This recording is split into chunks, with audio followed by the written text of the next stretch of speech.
Hello, and welcome to the Coaxum Report. My name is Terry Coaxum, and I have the honor and the pleasure to be joined today with Howard Schlesinger. He's a registered architect and a real estate developer. He is AIA and VRF Solutions, and it's truly a pleasure to have him on.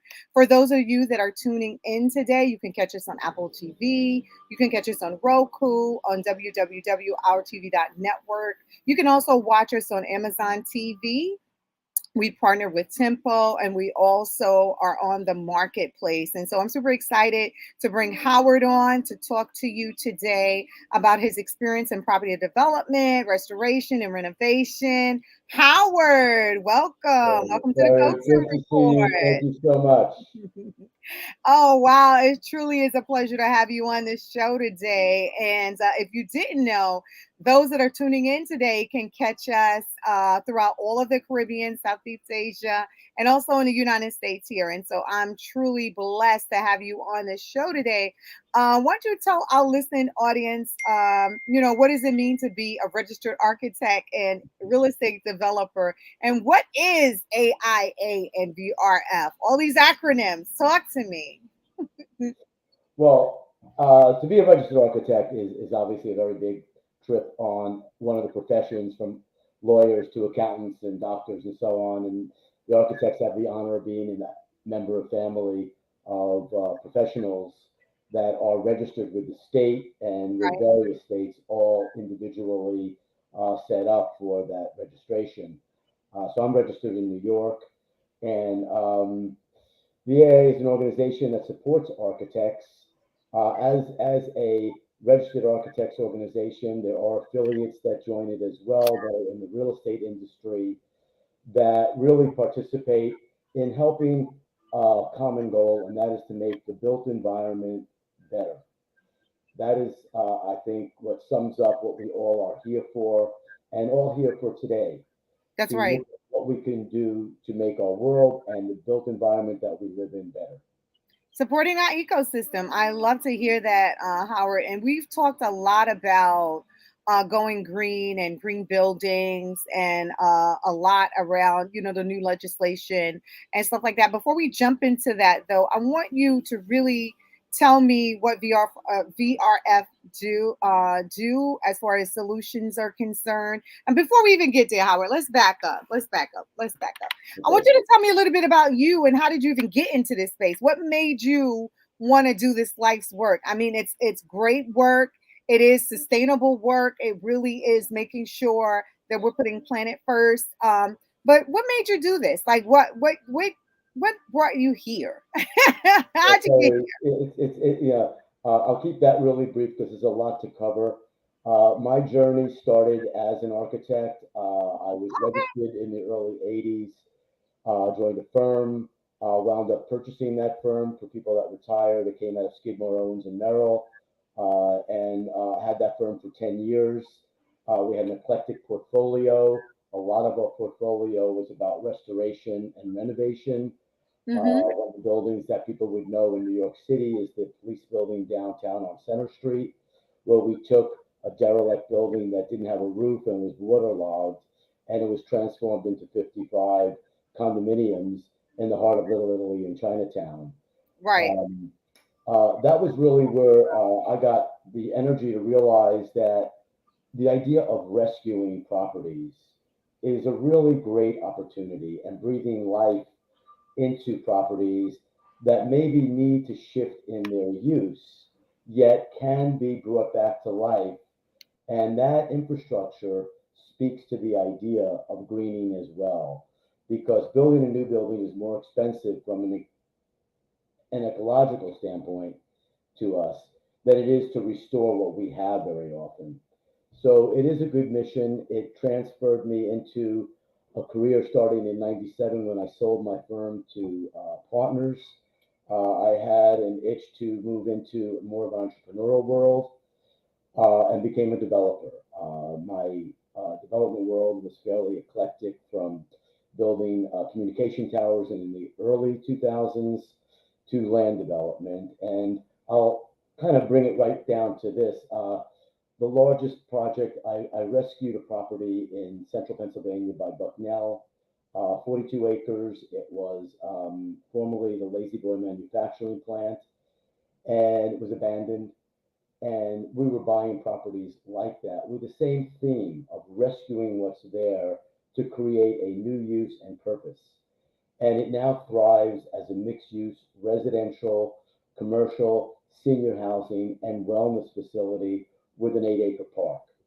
So my career traveled through all of these different layers. The common thread that goes with all of that is the idea of, like I say, rescue, but also the idea of making things better. And what that encompassed was really looking at health and wellness in the built environment. And You know, that's this is super. I mean, I want to pause you there for a minute because you're like glossing over some really important aspects of what you've been able to do in your career. I mean, we're talking about restoration, renovation, transformation in an eco-friendly way, right? So, and then you add the health and wellness piece to it, and it just speaks life to where we are right now. I mean, really, we think now post COVID about all of the things that we need to do to make sure we're staying healthy, right? And then all the things that we need to do, not just healthy in our bodies, but also healthy in our space. And you've been able to transform, and this building particularly, you're talking about the 42 acres, into a space for older people, right, for our seniors, and have a wellness component to it. So that was very, very forward thinking. So I want you to kind of, you're like glossing over, like, yeah, we did. No, no, no, no, no, this isn't business as usual. This is a unique, it, this is a unique space that you're playing in, and I want to make sure that the listening audience, especially those that are architects or those that are developers, um I want them to kind of see what you've been able to do in all of your spaces, whether it's the organization with AIA or with VRF, right? Because that's 16 years of experience there, designing and building systems in multifamily residence, churches, health clubs, commercial projects, and the like, right? So I want to kind of bring it all together because there was a passion for doing this when you started out so many years ago. But you also had an opportunity to see buildings go up as an architect. Well, actually, to create a blueprint, right? And then see it come into formation. So that's really an awesome job when you're thinking about it, right? well, I would just roll back a little bit to what you just said because I'm far from unique in that space. There's a lot of people in the development world, in the architecture world, in the professions, in the financial world, that are all committed to doing exactly what I just described at all different scales and all different asset classes. I had the fortune to get a taste of and participate in, and at times lead that process. Yet I'm part of a community of people That's that right. that is completely committed and quite successful at creating what we get to live in. And the tipping point that we're at right now is because of some of the experiences that we've all just had with the pandemic, with the change in our economy, the various, depending on how old we are, one, two, or three major shifts in our economic structures.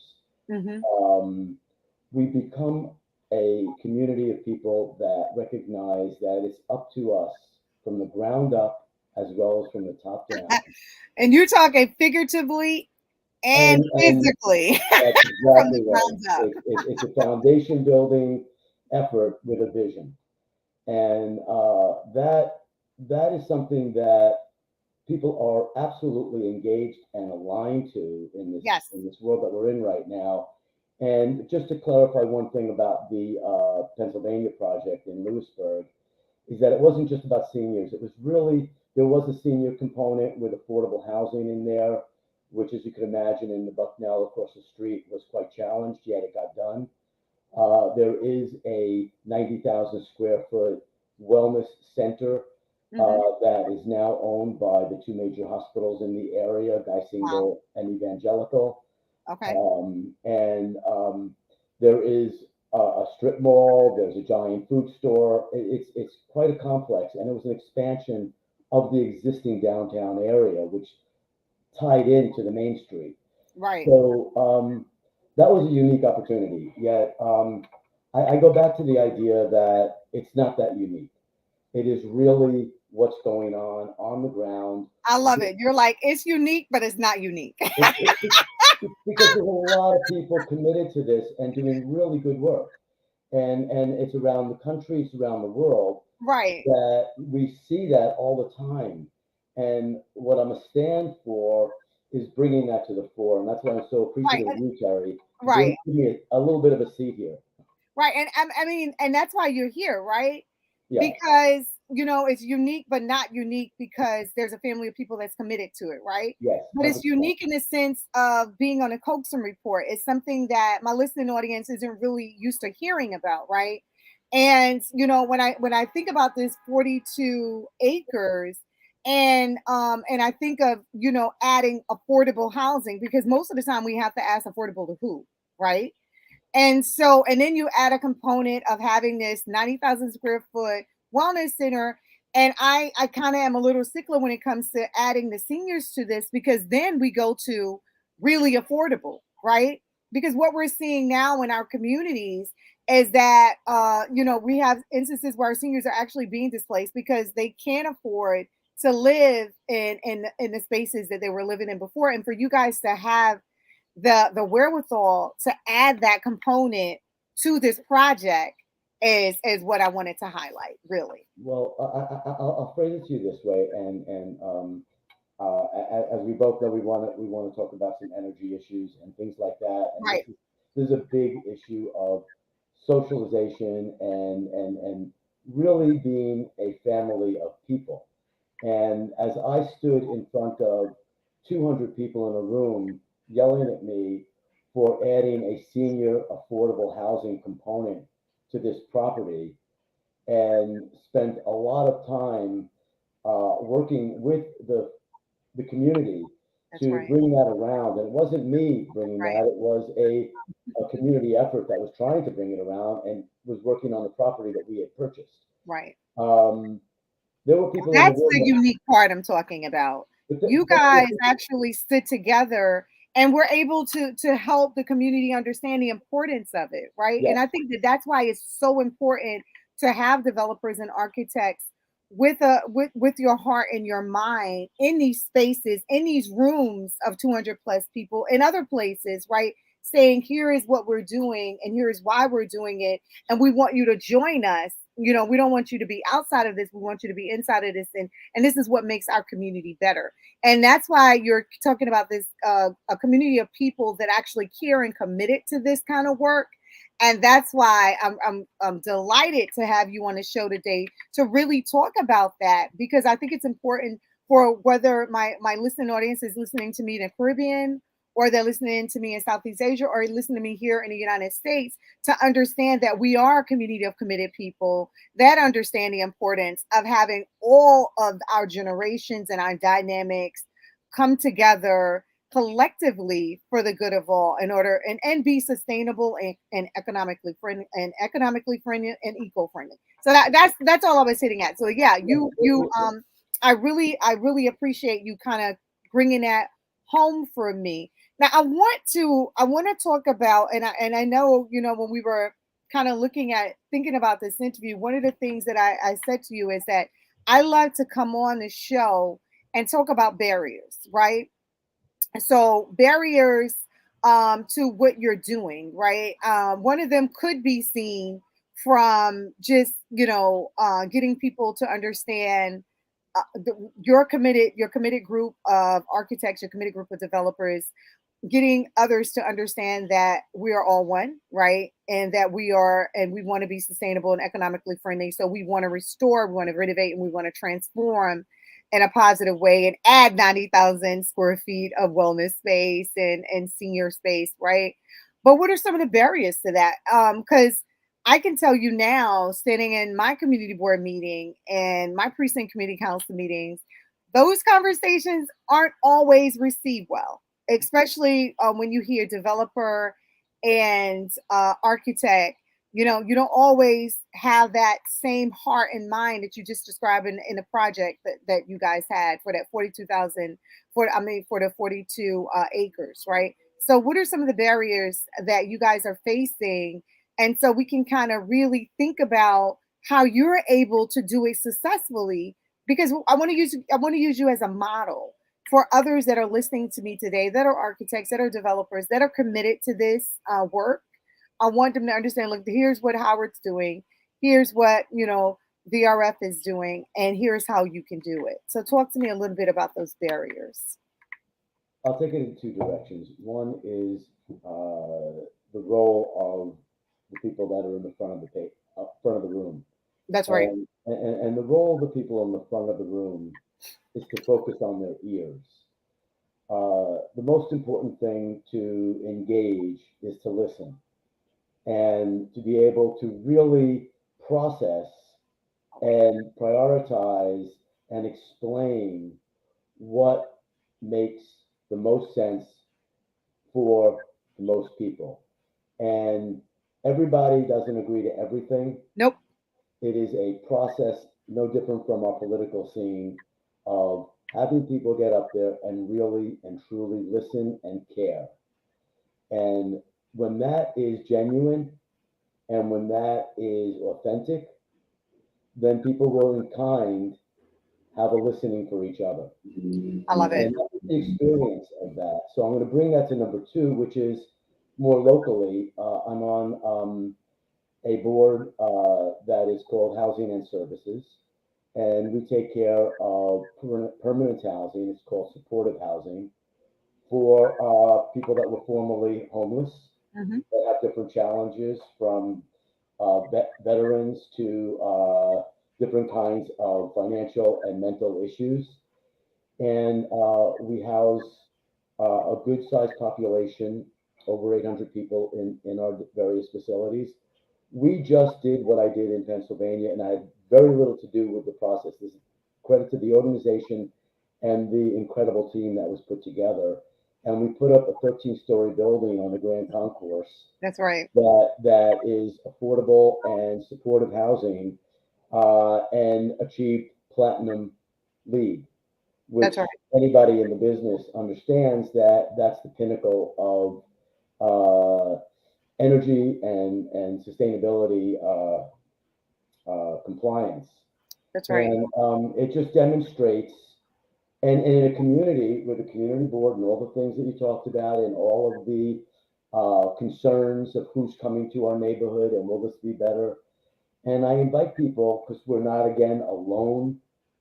Our mission and our commitment is collaboration That's right. for like-minded people in like-minded efforts to share best practices.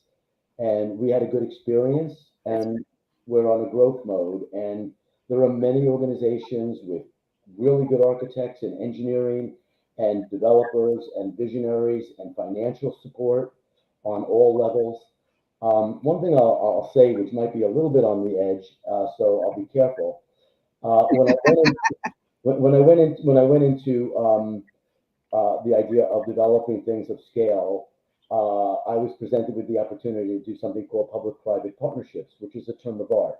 right. What I learned is that what really is being said, it's public-private cooperation. That's right. And because there are different goals, different missions, different time frames that have to be coordinated. And the mission really goes back to the listening for each other to come up with the cooperation to get something done. Right. I think it's really important. I'm going to go back to something you said, because I had the absolute pleasure of being a part of Housing Services Inc. project with the open house. Yeah, And it was a groundbreaking project. literally. The housing was phenomenal. They have green space, they have outdoor space, they have, they So even had a room for bicycles, right? So there was just so much to this project. The spaces, the living spaces were extraordinary. There were open spaces and bright, and the light was coming in. And we walked through this project and with our eyes and our hearts full, right? Yeah. Because HSI really should be the model when we're talking about, formerly homeless individuals, veterans, or the like, giving them quality of life, quality of health, a space where they can thrive and grow in. This was like that model. And so I want to, and on a Grand Concourse, right in the Bronx. And so, I mean, it was an amazing project. Full disclosure, I was a part of it, had a great experience, had an opportunity to kind of really go in with the flow and feel the energy of the community, have the community board involved, have the community leaders, elected officials involved. And it really was it really made my heart full to be a part of that. And so for any of our listening audience that is thinking about, a space that could be affordable, that could be beautiful and spacious and eco-friendly, that just transform the area in a way that this building does.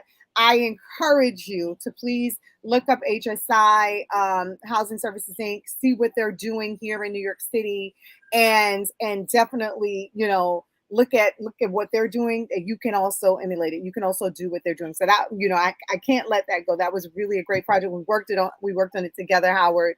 I had an absolute pleasure working on that project and also sharing it with the elected officials and community leaders, faith-based leaders as well, because they came in, and you were there. They came in, they were really surprised at how extraordinary the space was, and so were the tenants, so were the individuals that made that home. This was their new home, and Yeah. they were really excited about, partaking in that journey. And so, thank you so much. For sharing that space. And that was a committed group of individuals. There was a committed group of financing, a committed group of course, architects and developers that really made that space what it is today. And it really is state of the art. So thank you so much for mentioning that project that we did together. It was really a good project.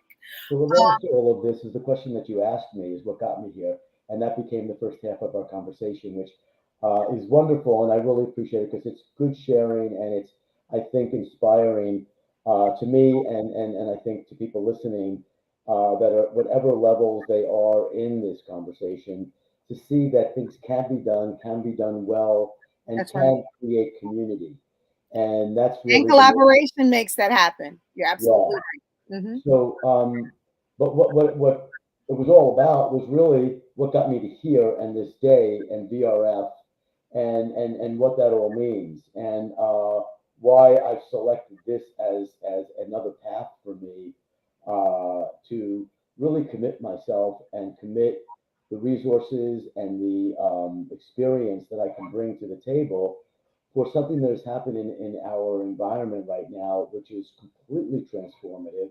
And that is a recognition that we are shifting our energy sources from fossil fuels and burning fossil fuels That's right. to clean and sustainable energy.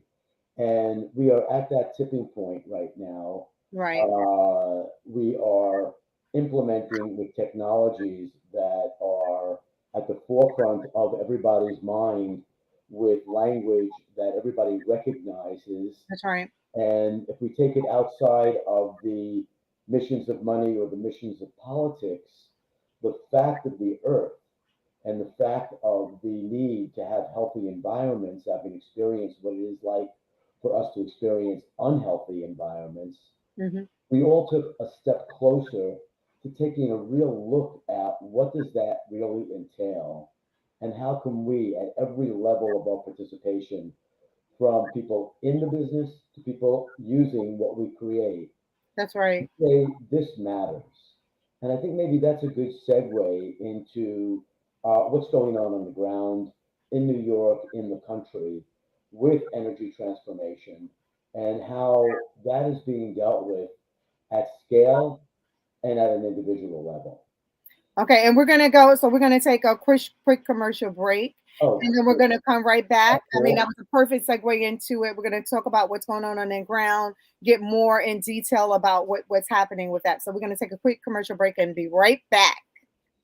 This is a Bloomberg Money Minute. Stock futures are pointing to a move lower at the opening bell.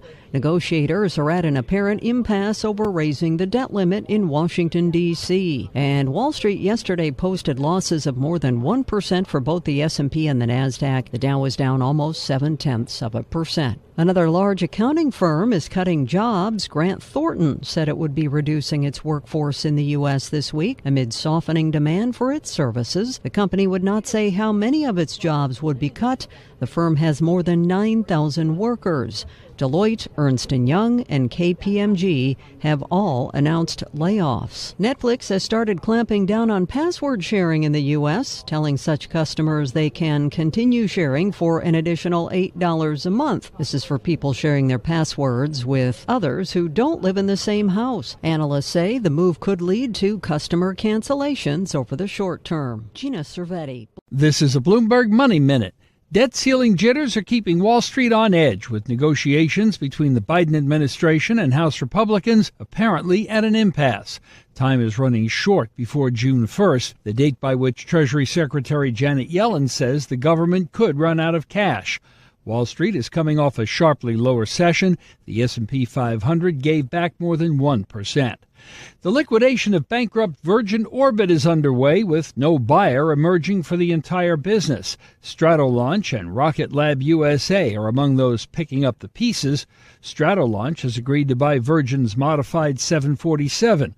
Rocket Lab is buying its main rocket factory in California. With technology companies cutting back, more college grads with tech-related degrees are considering jobs on Wall Street. J.P. Morgan Chase has been an aggressive recruiter. Its headcount rose 8% last quarter. Larry Kofsky, Bloomberg. This is a Bloomberg Money Minute. Uber gave up on developing its own autonomous vehicles a few years ago, but it never gave up on the tech. Uber now says it will launch its first driverless rides and deliveries in the Phoenix area later this year using Waymo technology. Ford is reversing course and will keep AM radio in its cars, trucks, and SUVs. It comes after bipartisan legislation was introduced in Congress to require AM radios in cars. Ford says EVs without AM capability will get a software update to restore it. The National Labor Relations Board says Amazon violated federal labor law by not allowing off-duty employees to use workplaces for union organizing. The agency accuses Amazon of prohibiting employees from accessing 9 warehouses in Alabama, Illinois, New York, Pennsylvania, and Wisconsin. It seeks to force Amazon to allow employees access to its facilities for organizing purposes. Larry Kofsky, Bloomberg. With the Bloomberg Small Business Report, I'm John Tucker. Suppliers of traditional auto parts, many of them small businesses, have to confront the future. As the auto industry accelerates its pivot away from the internal combustion engine, the small supplier needs to make the shift too, or find completely new avenues of business. Conventional cars have around 30,000 parts, far more than electric ones, which can now run without engine blocks, fuel pumps, or mufflers.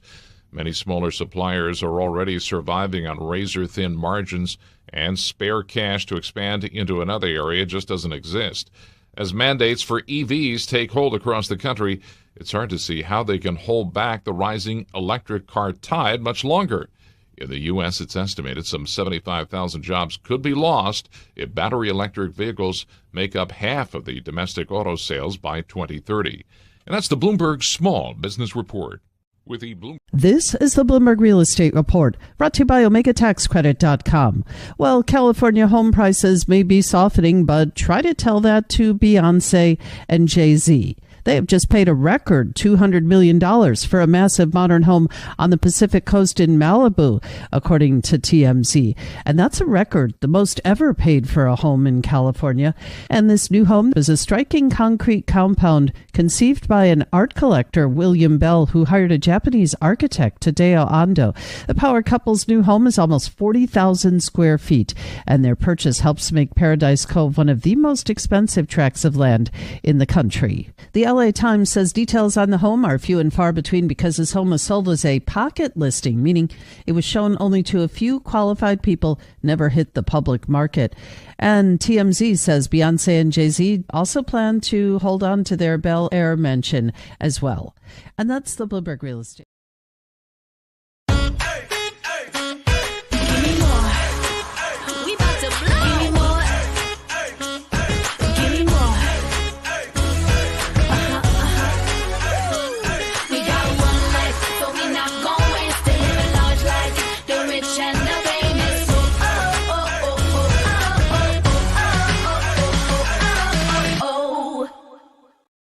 I used to watch BET, MTV, VH1, now I watch Tempo. Soca, Calypso, Reggae Dancehall. Don't stall, better get tuned in to the tempo. Don't have cable, they got an app. Go to your app store, download that. Whether it's tourism, cuisine, or the social scenes, if it ain't Tempo, it's a rap. Who got the Caribbean views? Tempo. It's the latest in Caribbean news. Tempo. You tryna cook Caribbean food? Tempo. You know they got the music videos too. Tempo. Who got the Caribbean views? Tempo. It's the latest in Caribbean news. Tempo. You tryna cook Caribbean food? Tempo. You know they got the music videos too. Tempo.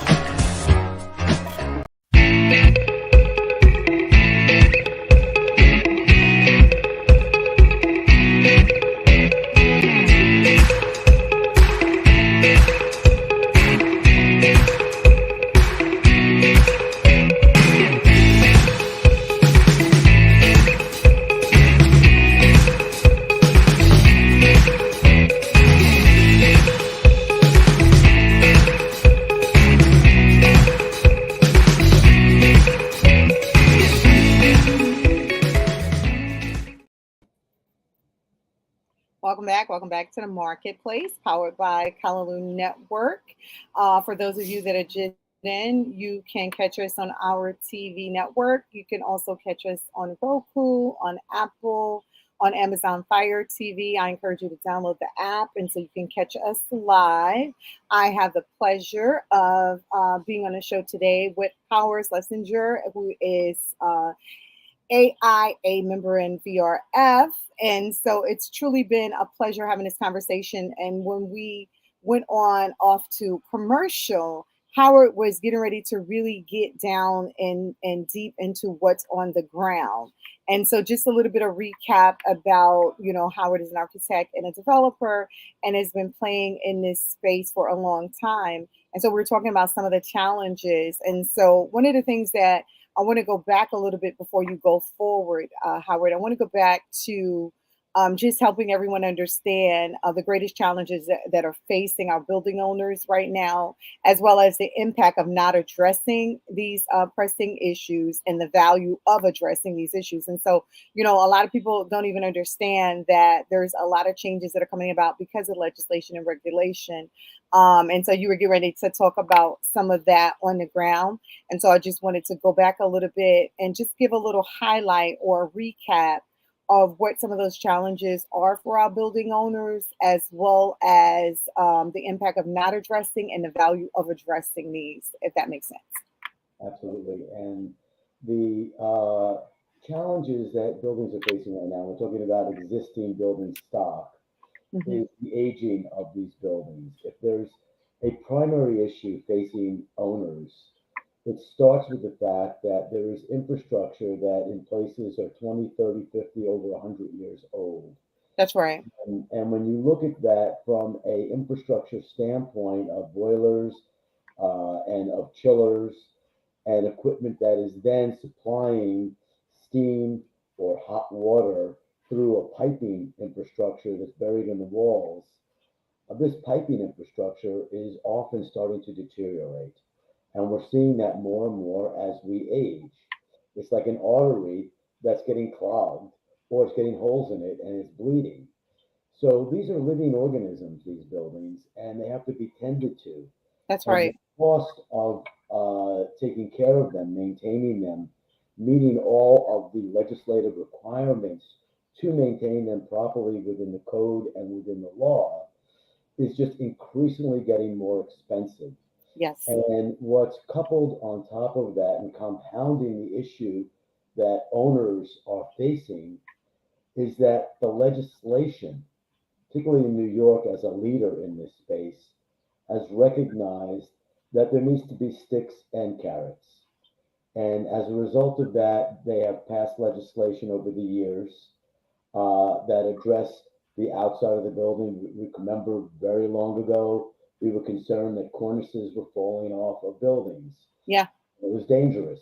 And so two things happened. One, there was a movement to remove all these beautiful cornices, which is very sad. And we see that all over. And the other was to create a local law 11, that created an inspection process to protect the public. And that continues to this day. And when you see scaffolding all over the place, is because buildings are being repointed, fixing holes that come from weatheration and things like that, weatherization. And as that starts to happen, these buildings continue to age. We're just doing repair work.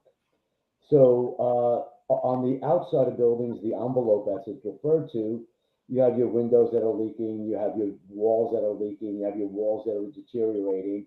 And then as you go a layer in, you have your piping systems that may be deteriorating or not functioning as they should have. And being designed 20, 30, 50, 100 years ago, technologies have moved on. Has changed. Yeah. And the technologies that were designed to support those boiler systems with the perceptions of the rules of the game at that time Has were changed. not Has changed. Yeah.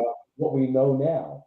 Right. And what we know now is that there's significant increase in efficiencies, in systems, in lack of impact on buildings, and the ability that we now have to address creating healthy environments inside and outside buildings.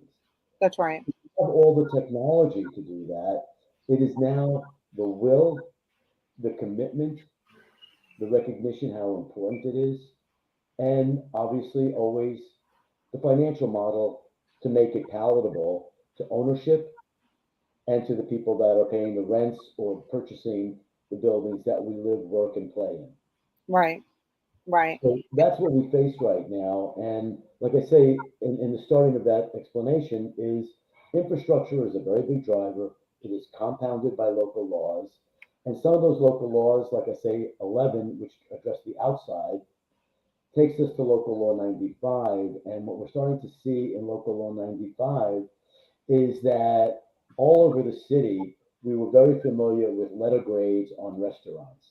And if Hmm. you saw a letter grade on a restaurant that was anything other than an A, You you wasn't right. because you didn't know what it actually meant and you didn't read the legislation, but you knew that something wasn't an A. And if you're going to eat, you want to eat where there's an A. That same template of a banner, if you will, is now been taken on to energy efficiency, which is local Hmm. law 95. And we're seeing this crop up. It's a law. You have to do your submittals, and then you get a letter grade A, B, C, D, and F. And they all have meanings, and we could do that on another day. Or I do these kinds of seminars for architects and engineers and builders and co-ops and condos to explain more deeply what that all means. But what it really means in the end of the day is as time moves on, when people are coming up to a building and they see a letter grade other than an A, they're going to treat it like a restaurant. That's right. And it's going to be a branding issue, which is going to be a financial impact, which is Yeah. going to layer into if you make the investment, there's going to be a metric that actually recognizes that investment in the health of the community that's coming through those doors. Right. So let's go back to that investment part. So what are we investing in? We're investing in the infrastructure. We're investing in and being energy efficient. We're investing in the building altogether, right? And so when I think about that letter grade and I think about going to a building, that's going to have an impact on every single thing. It's going to have an impact on the building. It's going to have an impact on the block and the areas that are having those letter grades placed. And so now that's definitely going to be an issue for our building owners. It's going to be an issue financially if they're not able to step in and do what they need to do to make sure that they are energy efficient, which is good for everybody, right? So now addressing these pressing issues, you talked about a few of them. You talked about the value of the building. And more importantly, you talk about what that would do to the bottom line with that letter grade being anything letter less than an A, right? Right. But I want to talk a little bit more about how to address this, especially for those developers or those business owners or those building owners that are listening to our show today, right? Because we talk about the barriers, right? So we know that these things have to happen, because I do remember the time where we were concerned when the cornerstones were going to fall and people were going to be injured, right? And I do know that, the technology exists right now to make sure that our buildings are more energy efficient, and it's not as expensive as it would be if we're not energy efficient, right? So that's the same thing when I talk to, my friends about getting in shape, staying in shape, and eating the right foods, and they go, organic food is expensive. I said, not as expensive as a doctor's visit or a hospital stay, right? So thinking about it along those same lines, like what can our business owners do now to kind of get ahead of, the impact of having, say, that letter grade on their building, in that community, on that block? So what are some of the things that can happen for us to kind of get ahead of that? Well, I'll add just one more element because there's something called Local Law 97, which everybody is, that's the buzzword right now, which is the penalty system, which goes into effect in 2024, which is around the corner at this point, which is along with 95 doing energy efficiency. The differentiation is that Local Law 97 is calibrating what the carbon footprint of a building is Hmm. based on its scale and its output and the systems and the fuels that it uses. Hmm. We can get into a detail on that on another conversation yet. What is happening now is there is a stick thrown into the mix. So what you're addressing right now is what can owners do to avoid that and mitigate the impact of what will be starting in 24 Right. real fines. And those fines are going to hit estimated some 20% of our total built world in New York City, all the Hmm. boroughs. Hmm. That carbon footprint is at a certain level. When 2030 comes along, it's going to be more stringent. And Right. what that really results in is instead of 20% in 24 being affected, 80% is estimated of our buildings in 2030. So just putting that into the context, what are owners to do? Because most owners will be affected by this law, as well as compounded on the infrastructure that they have to do regardless of the law. So Right. what can they do? There's a laundry list of things to be done. Hmm. And it starts, as I started the conversation, with the envelope. There are all kinds of technologies that are growing up very rapidly, just like Hmm. we saw in our car industry. The technologies went from an electric car Right. to now we have EV stations as part of our language. That's right. We're seeing that more and more, and the advertisement in between our session was about electric cars and how that's going to shift. What they pointed out was that it's going to lose a lot of jobs in the car industry. But it That's did right. point out, which is also really important, it is going to provide a lot of jobs in this new industry. We're just in a transition moment, and we all have to get educated and informed as to what that looks like and get on board. And there's Mhm. all kinds of infrastructure in place for education to be able to start shifting into this new economy. So in the built environment, which is our conversation, it's the same thing. The technologies are moving forward very rapidly. And the example we always use is we all remember that there was Morse code, and we all remember that there were telephones that you dialed, and then there were push button phones, and now we have a computer in our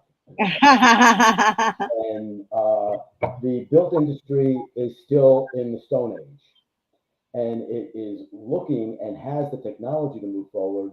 It is the will and the resources and the people necessary to make that happen. You're Mhm. bringing someone like me into this conversation is an acknowledgement that this is happening. It is positive. It does create jobs. It does create healthier environments. So, Mhm. what do owners do? There are sustainable technologies to be done. From the outside, there are facade companies that are cladding buildings with technologies to make it more efficient and sustainable to put modular systems on the outside of a building, then repoint them, which is just an ongoing process. And then they're done. And maybe it's a little bit more of an investment going forward, but this is about long term thinking, and we all hope to be here for a long time.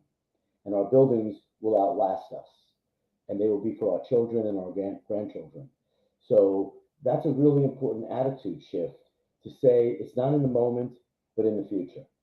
And what do we do to do things right and do them once? So the outside is, and there are companies and resources out there that are improving the quality, the efficiency, and the time frame it takes to get this kind of technology clad onto buildings. Its benefit to owners is it also lowers the energy required to heat and cool a building because now you have a much more efficient enclosure. Then you go to the inside of the building, what owners can do there. Inside of the building, there are all kinds of things that can take advantage of solar, more electricity, wind, more electricity, batteries coming up the curve once they get more approval from the fire department and places like that, helping with the electric loads, lowering the cost from the envelope.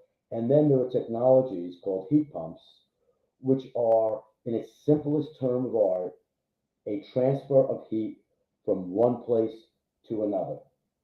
And if you think about that very simply, if it's cold outside in the coldest of weather, 5-degree weather, this technology called heat pumps can extract heat from 5-degree air and take that over a coil, and when it gets into your home, blow warm air into your home. And all you need is a fan. Okay, so just in layman's term, because I know a lot of our owners are listening, a lot of business Yeah. owners as well as homeowners are listening. And so what we're saying is that the technology exists Mhm. to reduce the carbon emissions. The technology exists to heat our homes better. The technology exists to be more energy efficient, and it's not as expensive as it seems, right? Because if you're not energy efficient and you're not heating your home, that stuff, all that stuff is expensive. And so there are laws, there are rules, there are regulations that are coming down that our business owners are going to That have are here. to adhere to, right? Yeah. And so getting in front of it, and just checking out the possibilities that we can utilize, the technologies that we can utilize to make sure that we are doing our part to make sure that we're efficient, to make sure that we're reducing carbon emissions, and to make sure that our buildings are safe, secure, and eco-friendly. Absolutely. So that in a nutshell is what I hear you saying, right? Yeah, no, And it's so the absolutely true. impact is going to be expensive if we're not getting ahead of it, right? And then there is going to be a monitoring system, and this letter grade is that type of system that kind of lets everyone know that this building isn't doing what it needs to do as it relates to the rules and regulations around it that's coming down. And so, these are all important conversations. And that's why I had you on the show today, Howard, to kind of really bring it home for our business owners, for our homeowners, for, the individuals that this will impact the most if we, because knowledge is power. If we're not informed ahead of time that these things are coming down, I always tell my small business owners to be ready so you don't have to get ready. And so this is a part of that be ready plan, as opposed Mhm. to waiting until the inspections come and you're hit with a fine. And so I want to thank you so much for sharing that. It looked like you had an aha moment there. You had a thought. Share it. Yeah, because I'm also conscious of the clock, and you said to me when we were going to do this that you're going to be amazed how fast an hour can go by, and now we have 6 minutes, so, I told you. which is very cool. And Solutions, you're though. Let's absolutely do right, it. Terry. Whatever your But comments are, they got to come around solutions now, because we our gave we gave the barriers, right? And we our gave conversation the best tonight, practices with Terry, I technology. appreciate that. So Yeah. I'm gonna give a really quick overview of something that I think would be very helpful for maybe a future conversation to continue this with, because we're at the tip of the iceberg of addressing what owners can do. So I'm going to just run through headings rather than explanations Right. to do that. So we talked about, there's heat pumps, there's envelope technologies, there's all kinds of technologies that are coming up the curve in terms of how we can improve the infrastructure of a building. Right. There's also financial resources out there. That is a cottage industry that is growing up very rapidly. Everybody's getting on board to recognize that this $1 billion industry from the federal government with the IRA to ESG, environmental social governance, to all these other institutional investors that are recognizing that there is an opportunity to create a workforce and to create better buildings, both the existing infrastructure and the future infrastructure of our built environment, that is moving very, very rapidly. Legislation has decided that this movement is going to be absolutely happening for all buildings under 7 stories starting next year, because there is no gas or oil available anymore for buildings built under 7 stories. So this is happening very rapidly. The other things that I would say is that solutions, though, we got only a few minutes to, yeah, to talk about solutions. yeah, So solutions, the technology exists. That's one solution. Making sure that you're ahead of the game, understanding your building, understanding what the needs are, understanding what the law is, right? So that's one of the solutions to what's coming down. Any other solutions? I know there's some major ones that we discussed, that our buildings can do right now to make sure they're ready, so they don't have to get ready. Well, it really is to a very large extent heat pumps and facade technologies, because heat pumps can do heating, cooling, and domestic hot water. Uh-huh. So you could basically get rid of all of your fuel issues, which eliminates all of your penalties, which creates an environment which is healthier, which is not invasive, and creates a place where your letter grades, because of efficiencies, will become better letter grades. What I would say is a real solution is to avail yourself of the professionals, from the architects to the engineers to firms like ourselves, which are design, build, engineering, and implementation. That's going to be a kind of a cottage industry that's going to grow up now, because of the ability for people to understand what needs to be done, and also are the people to get it done. That's going to become more common as we move forward in this world, to get people that understand how to put teams together to do that. And I would summarize with this. The idea is to look at this holistically. There are elements that need to be brought together, thought leaders, Terry, like yourself, who are bringing people together to understand what needs to be done, Right. and then assembling the people. I'm happy to come back on your show with other people that can offer very specific solutions for some of the things that we're addressing right now. We're doing a top-down overview because this is our first Right. conversation. And then there are organizations like the New York City Accelerator that you can contact for free, and they will help you assess what you have in front of you, and then bring in professional organizations that have been vetted to look at your situation. You have for-profit organizations that will assess and audit your buildings to get you a baseline. We do things like that, which is more about getting to what do you actually need to do right now to solve your issues. Right. So it's So really basically, you're important saying. So basically, what I hear you saying is bringing an expert. Bringing an expert with that can experience. analyze what's going with experience, that can analyze the building, give you the top down of what you need to do to be in compliance, right? So Yeah. that you won't find yourself being faced with a lot of penalties later on when you're not And later able. on, this next 6 months, Yeah, yeah. that record Um, starts happening, right, and 2024. 25 January, Right. it's a check. Right. And this is important, right? And so that's why I brought you on today, Howard, because I think it's really important for us to kind of highlight the importance of doing now as opposed to waiting until January to kind of make sure these things are happening, right? That's number one. Number two is there's a lot of great technology out there that exists. And so I'm asking my listening audience to avail yourself to the technology that exists. You heard the law here today. Howard went over really quickly over what some of the law rules and regulations are, and 2024 is already here basically. And so what I'm encouraging my business owners to do, homeowners, and of course building owners to do, is to make sure that you understand the law, you understand what you are need to do, and that you bring in the experts to get the work done, so that you're not caught in January and past with all of these fines and penalties, that really is going to be a barrier to your success. So Howard, thank you so much. You did a Reader's Digest version of the importance of this information for our small business owners. And so I want to thank you so much. I will be having you come back on this show, but I just want to thank you so much for sharing that all with us, and look forward to really working together collaboratively to make sure that there's an understanding out there and that we are helping make some impactful changes in our buildings. So thank you so much for being on. Thank you for being on the Coaxum Thank you, Report. Terry. Really appreciate you. You're terrific. Your show is fabulous. And Thank thanks for you. giving me the opportunity. Absolutely.